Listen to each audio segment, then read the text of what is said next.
Sot, në takimin e dytë, që pata me zotin Kurthi, për këtë çështje, pas mbledhjes së kryesisë së Partisë Demokratike, gjatë ditës, SYPDK ofrum edhe një mundësi konkrete dhe të fundit për të shmangur zgjedhjet e reja.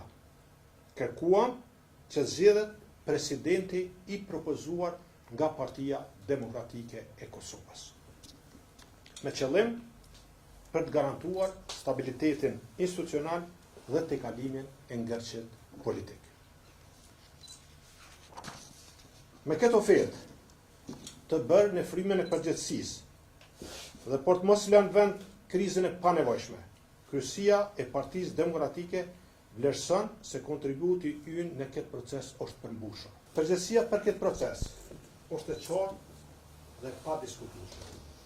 I takon partisë më të madhe dhe shumicës parlamentare që udhëheq në vend. Ata që kanë mandatin për të qeverisur e kanë të detyrimin për të siguruar zgjedhjen e presidentit. Si Parti Demokratike e Kosovës, kemi vepruar në maturi dhe përgjegjësi. Ju e dini që unë asnjëherë gjatë këtij rrugtimi politik vitit të fundit nuk unë vendos vijat kuqe.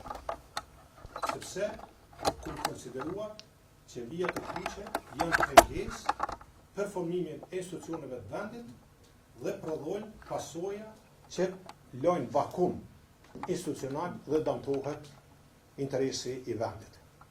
Për te kësaj, ne pas përfundimit procesit zgjedhor, nuk kemi përjashtuar asnjëherë mundësinë e një marrëveshje gjithëpërfshirëse politike, nëse ajo do të shërben të shmangjes së zgjedhjeve të reja dhe rujtjes së stabilitetit vendit.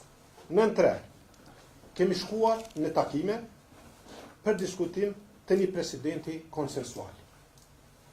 Ju e dini se unë kam pranuar takim me zotin Kurthi për çështjen e presidentit me bindjen e sinqertë se ekzistonte vullnet për një figurë unifikuese, për një antar të familjes shumë të respektuar dhe nderuar me shumë kontribute familjes Jashari.